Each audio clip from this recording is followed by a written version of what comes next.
Alright, this is just a quick video of a algae scrubber I made for my aquarium right there. See it? It has a Fluval Flex 15 gallon.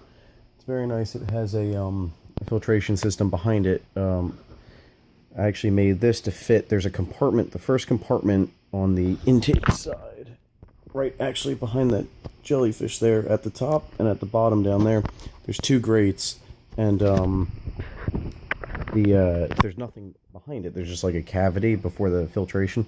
So I made was this that would hopefully fit in there perfectly, and like I said, it's nothing too crazy. It's just some stuff I had laying around and some cheaper stuff I found at the store.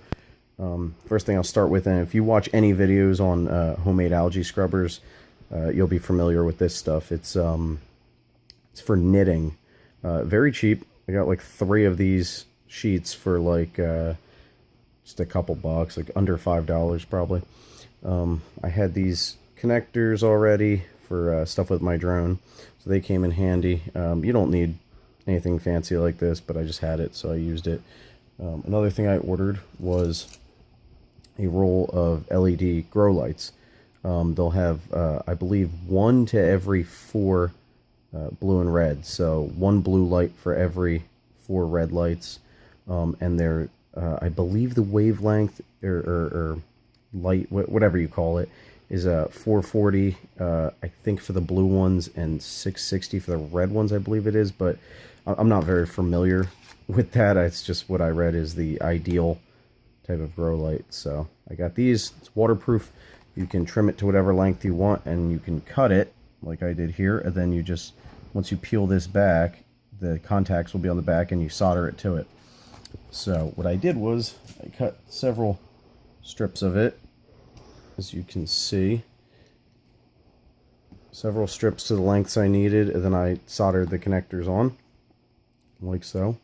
Now, one thing I do want to mention too is leave enough to be above the water, because even though you're only using low current DC voltage, if you're familiar with an HHO generator, like people put in cars for presumably better fuel mileage and everything, you don't want these underwater. Now, they're not going to, even if they are underwater, they're not going to electrocute anybody or anything, but what they'll do is they'll start separating water molecules and making hydrogen. And you obviously do not want that. So make sure that these contacts are above the water. So, moving on. I just made a tube out of this stuff, and I took regular waterproof flashing tape, and I coated a large piece of this with it.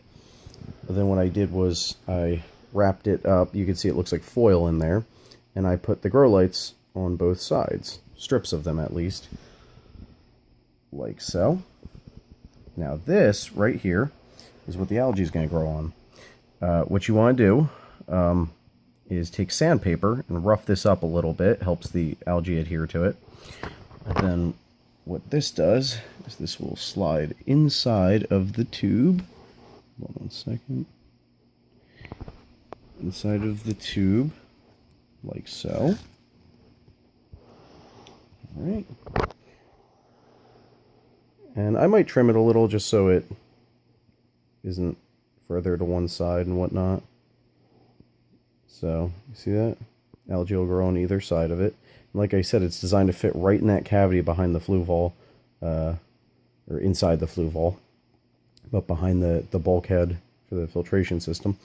And then you have your lights there. Now, I do have an LED dimmer module for this because it's very bright when you hook it up, but I don't have it hooked up right now, but I'm going to go ahead and turn it on so you could just get an idea. Whoa. That didn't sound good. Ooh. Seem to have a small short in there. Alright, well that's going to have to be fixed. But anyway, so very, very bright in there, but you get the idea. And now I believe from everything I've read, you want it on for about 16 hours a day. So I will have that dimmed at 16 hours, or on a timer for 16 hours a day. and you won't even see most of this. This will be hidden behind the bulkhead inside the tank. So just wanted to make a short video, show everybody that. I thought it was a pretty interesting concept. Help take nitrates out of the water and everything, and promote oxygen in the water and removing CO2. So yeah, pretty much.